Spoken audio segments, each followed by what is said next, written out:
So your background in software, is that what got you interested in the whole NFT thing?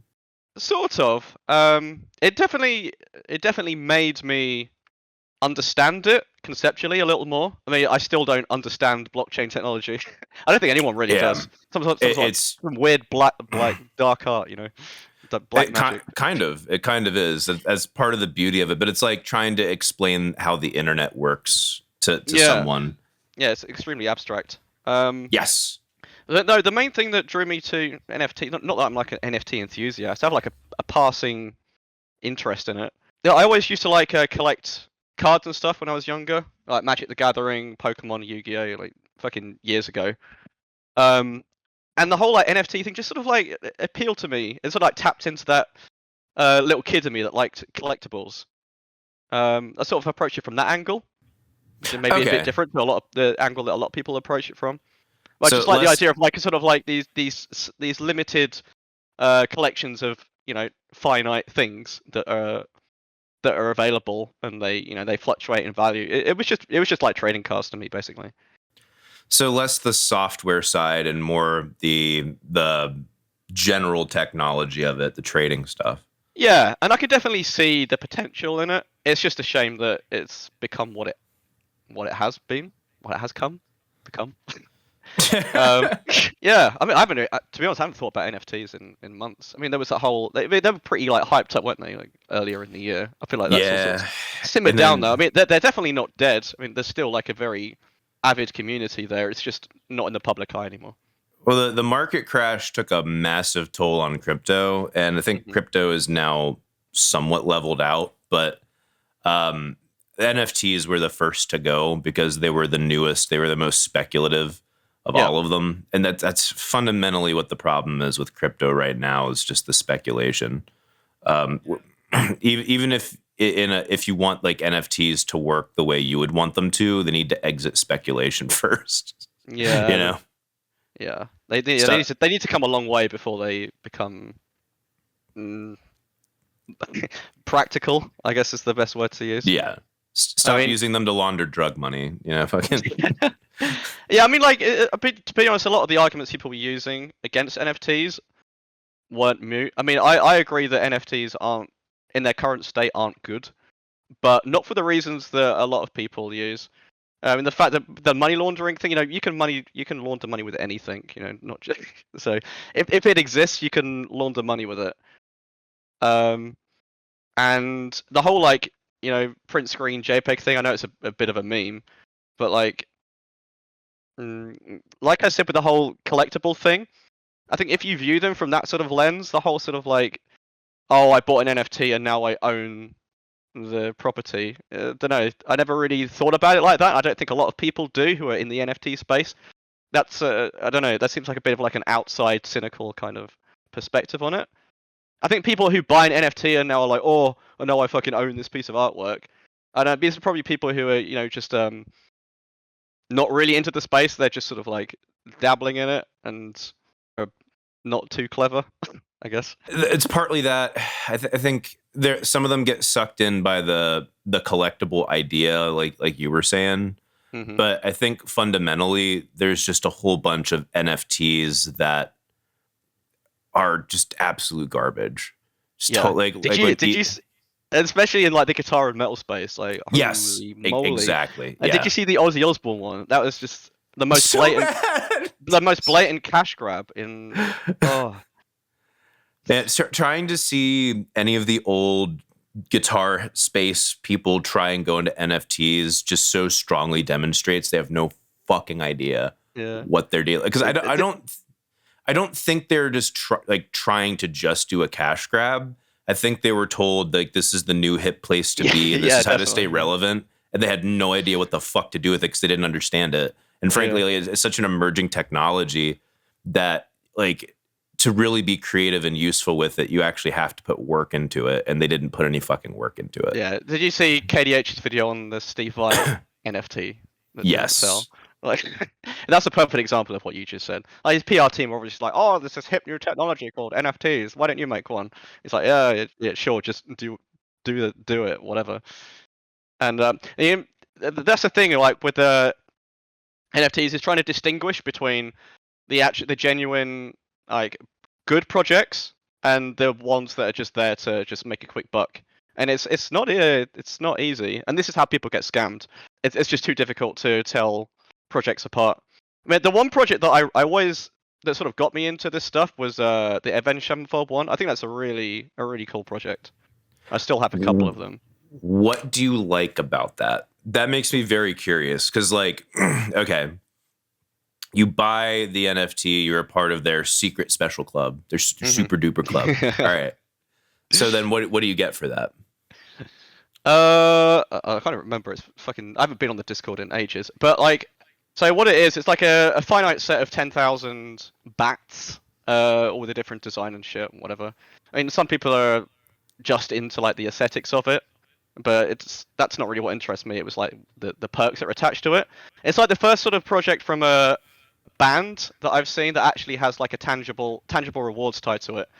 So depending on like what your one is, I think all bats get priority like queue jumps and stuff at gigs, and you get invites to like meetups. They had like a big meetup with the band in some bar in New York last month. It looked kind of cool. They were doing like karaoke with the band and stuff. So I guess my question is, I can see that working for one time. Like you get one free ticket, you get access to this one album before it gets released or some shit, or like this album that we didn't release to anyone else or something like that. But then if the NFT is already purchased, how does that continue to provide revenue for the band while you're still giving out all of these perks? Because it's not a subscription. Like you bought the fucking thing. It's yours. Yeah, so the band take I need to remember this shit.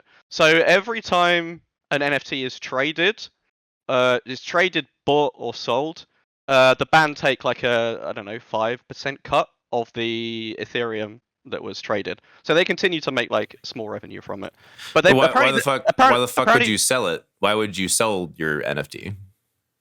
I guess like the common ones don't really provide too much value, and maybe like people are just trying to like flip them. I don't know, but like they're continually traded. If you check out their OpenSea page, they're continually traded like all the time. So I don't know. People do different things with them. If you get like a rare one, so some of them have like rare perks, like once a year you get like free shit from the band. You get like one-on-one meetups with them and stuff like that. You can definitely tell. Like you can definitely tell this is fucking geared towards gamers. Rare perks. The two words are just like we play MMOs, you know. Absolutely. Yeah, and then they call it like airdrops as well, like airdropping shit. Oh god, gamer. It's the whole thing is a bit cringe. Like I definitely admit that. I'm not too involved in it. I just sort of like a passing interest in it. Sometimes I sort of like swing by and see what's going on. I think it ups the fun factor. Like that to me, at very least, seems like okay, they're hip, they're with it. Like they understand the culture around this, so that makes sense. I'm just trying to like. I still don't know. Like I can see the common ones being passed around for sure. Yeah. I still don't know, and maybe just because I'm not used to being in the collectible space. Yeah. I would think if you have a rare one from a band that you love, if Dream Theater did this exact same thing, and I got a hold of a rare one, and I get all these cool fucking perks out of it, why the fuck would I ever sell that? I'm getting all these perks for a one-time purchase. Yeah. Well, if you're a super fan, you would probably hold on to that for life. But some people are just in it for the money. So for example, if for some reason like the project like skyrockets in value, and obviously like the ones that'll be of highest value will be like these super rare ones, and people will probably be prepared to pay a lot of money. So some people are just holding them until they have the opportunity to sell them for like a big profit. And I guess just to clarify, the cool part about this NFT is there's no artwork directly attached to the NFT exclusively. Like when you buy this, you're not just buying a fucking bat. It goes, you know, like you're not just buying a song. You're buying a membership that sometimes has art attached to it, but it's not just like, oh, I bought this picture. No, you bought a receipt that claims that you own this picture. You know, like, but what you bought with Avenged Sevenfold, I'm clarifying for the audience. What you bought with Avenged Sevenfold is access to exclusive shit that other people aren't going to get. Sometimes that it looks different depending upon what it is.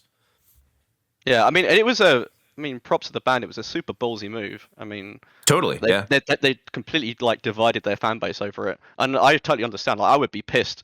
Like, if I wasn't interested at all in, I don't know, crypto or NFTs and all that shit, and I just like wanted to just like, oh, why can't you just do like a Patreon or like a normal fan club or something? I totally understand that argument, but I also respect the band for trying to do something new and push the boundaries, because the metal genre in general is just, metal and rock, I guess, it's just very sort of like soaked in tradition, and like, things must be like this, and it's not really a genre that encourages forward thinking, really, is it? Fuck no. That's actually you were talking about you wanted to throw out a video idea of things that are wrong with rock and metal.